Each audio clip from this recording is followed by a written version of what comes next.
Okay, hey everyone, Michelle Frere here, Member of Parliament for Peterborough Kawartha.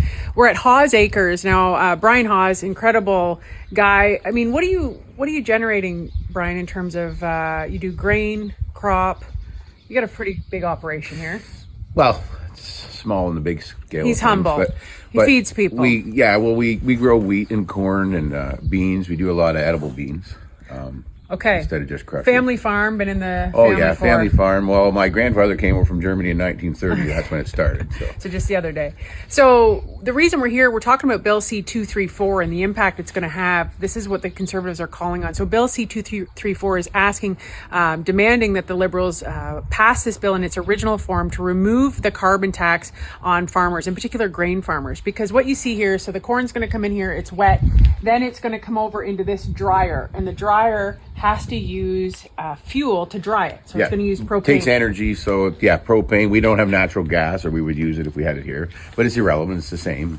So there's carbon tax on this. Tremendous amount, yeah. Okay, and so I was looking at some of the stats you were giving me here. This was wild. Yeah, it was of April 1st, the carbon tax went up is up to $80 a ton. So that would have put it in the last 2 years, probably put 60% on our drying cost. Okay, so this is wild. So for the people watching at home, how does that impact them buying food at the grocery store?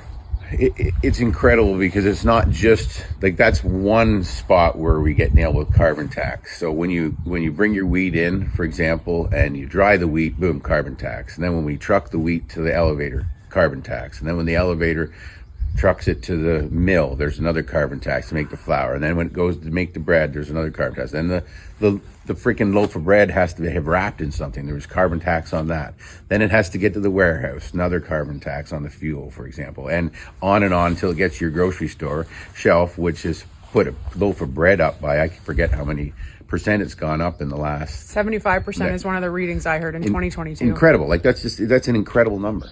It's wild when people are trying to just feed their families. Yes, and everything we do has carbon tax on it. No different than anybody else. Like every time you move, I mean, this hat has carbon tax on it. I don't know how many times. Like everything has carbon tax. And then there's a tax on the carbon tax. Well, sure. Then you pay the HST on the carbon tax. It's phenomenal. It's ass. Oh, you can say it. You can say it. It's fine. But I think so. That's why we're demanding this. And I guess what I would say to everybody is, so Bill C-234 has to be passed in its original form in the budget that's coming up. That's why we're doing this video. We're challenging you to message every MP you know, every farmer you know, get them to reach out to their local media. I still think there's a disconnect. People don't actually understand how significant this is on their day-to-day life. I really believe that people don't grasp the gravity of this carbon tax on your exactly right day-to-day life. It affects absolutely every facet of your life. Everything you own, everything you buy, everything you do is carbon taxed, compounded on top of more tax. I don't even know that you can quantify the exact I don't know number. how you could. I actually don't think you can. And it's really bad because we're trying to compete, of course, with every other country that doesn't have a carbon tax. Their products come in.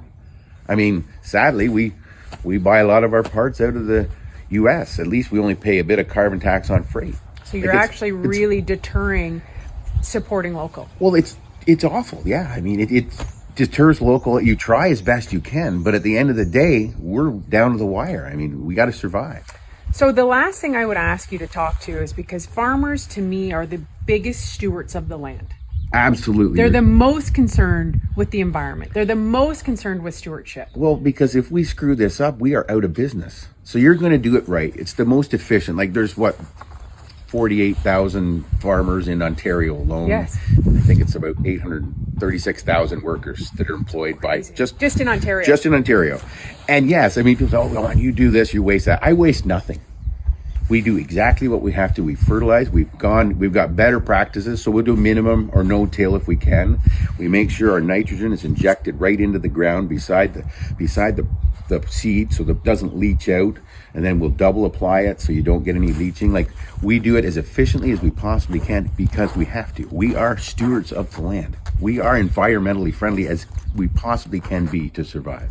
I think I really challenge you, especially if you live in the urban centers of Canada and you may have never visited a farm. There's a lot of people, we take it for granted because we live in farm world. We're very fortunate. Yep. But there's a ton of people out there that still don't know how this actually gets your food gets from the farm to the table.